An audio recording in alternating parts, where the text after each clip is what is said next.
सीमा की शादी राकेश से तय होती है। शादी से पहले दोनों घंटों फोन पर बातें करते। पता नहीं तुम्हारी और मेरी माँ की पटेगी कि नहीं। अरे ये पहले ही सोच लोगी कि नहीं पटेगी तो मैं कुछ नहीं कर पाऊंगा। तुम कितने अच्छे हो जी। पता नहीं तुम्हारी माँ कैसी होगी। मेरी माँ बिल्कुल मेरे जैसी ही है। शादी के बाद सीमा राकेश के घर आ जाती है। अरे सासू माँ, आप किचन में। सॉरी, मैं देर से उठी। देख सीमा, या तो सास बोल ले या माँ बोल, क्या पसंद है तुझे बोलना? माँ ही बोलूंगी। सास बोलती तो मैंने किसी को नहीं सुना। अच्छा चलिए बता दे कि कितनी रोटी सेकू तेरे लिए। तू नहीं है ना तो हम लोगों को पता नहीं है। हूँ तो नहीं, लेकिन इंसान हूँ तो 2 ही खाऊंगी।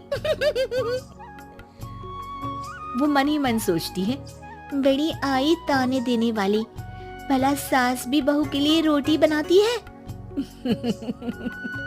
हाँ बहू है तो तू इंसान ही, लेकिन मैं भी इंसान हूँ, पर मैं तो 3 रोटी खाती हूँ। पर चल कोई ना, अभी तेरे लिए रोटियां बना देती हूँ। सीमा वहाँ से चली जाती है।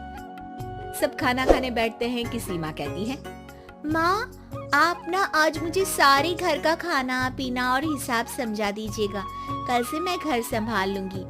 अरे बेटा, तू कल ही तो ब्याह कर आई है, अभी कुछ दिन आराम कर, घूम फिर, घर तो सारी जिंदगी संभालना है।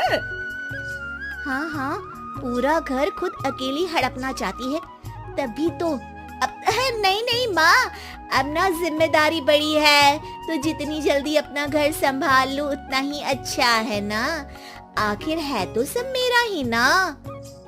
अगले दिन सास एक पेपर सीमा को देती है। सीमा बहू, ये ले, सारा घर मैंने आज तेरे और राकेश के नाम कर दिया है। अब मैं तो चिंता से मुक्त हो गई। अरे माँ, इसकी क्या जरूरत थी? तू घर की बड़ी है, ये प्रॉपर्टी नाम करने को किसने कहा तुम्हें? सीमा डर जाती है कि कहीं सास उसका नाम ना ले ले।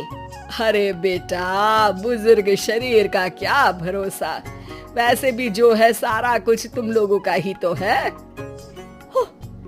नाटक, सारा नाटक।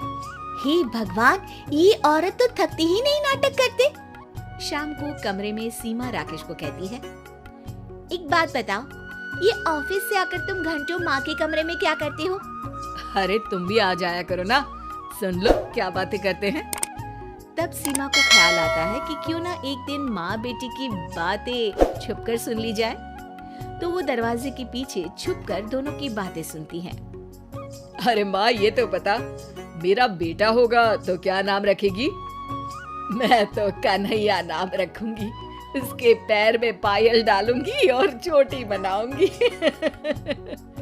वाह माँ, इतना प्यारा नाम, तो फिर मेरा नाम राकेश क्यों रखा? अरे बेटा, तेरा नाम तो तेरे पापा ने रखा था। राकेश उनका सपना था कि तू साइंटिस्ट बने। फिर दोनों माँ बेटा अपनी पुरानी जिंदगी और रिश्तेदारों की बातें करने लगते हैं। बाहर खड़ी सीमा सोचती है, लग रहा है कि बुढ़िया ने देख लिया है कि मैं खड़ी हूँ। कल फिर से सुनती हूँ कि ये लोग कैसे मेरी बुराई करते हैं। लेकिन अगले दिन भी वही होता है। दोनों आपस में घर की बात करते हैं, सेहत की बात करते हैं या ऑफिस की बात करते हैं। फिर वो समय भी आ जाता है जब सीमा माँ बनती है। उनके घर में बेटी पैदा होती है। राकेश और सीमा बच्ची को लेकर घर आते हैं कि तभी बेटी का नाम कान्हा तो सोच रखा था, देखते हैं बेटी हुई है तो क्या करेंगी। खुशी थोड़ी ना होगी बुढ़िया को। तभी सीमा की सास दरवाजा खोलती है।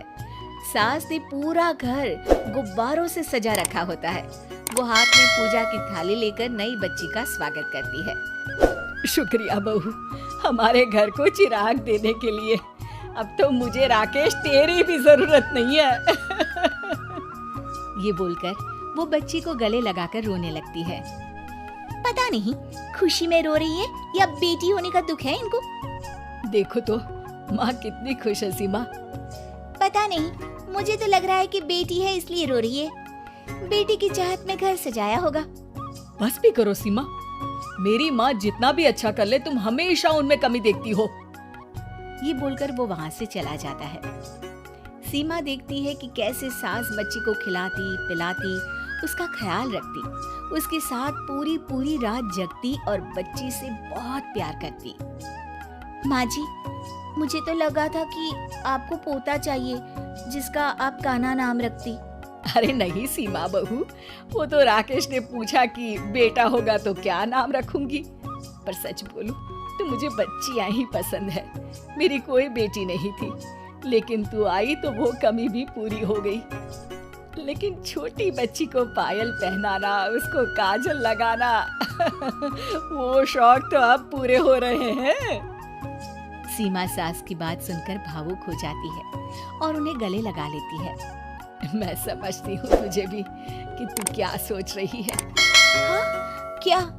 यही ना कि गलत फहमी कभी नहीं पालनी चाहिए, है ना?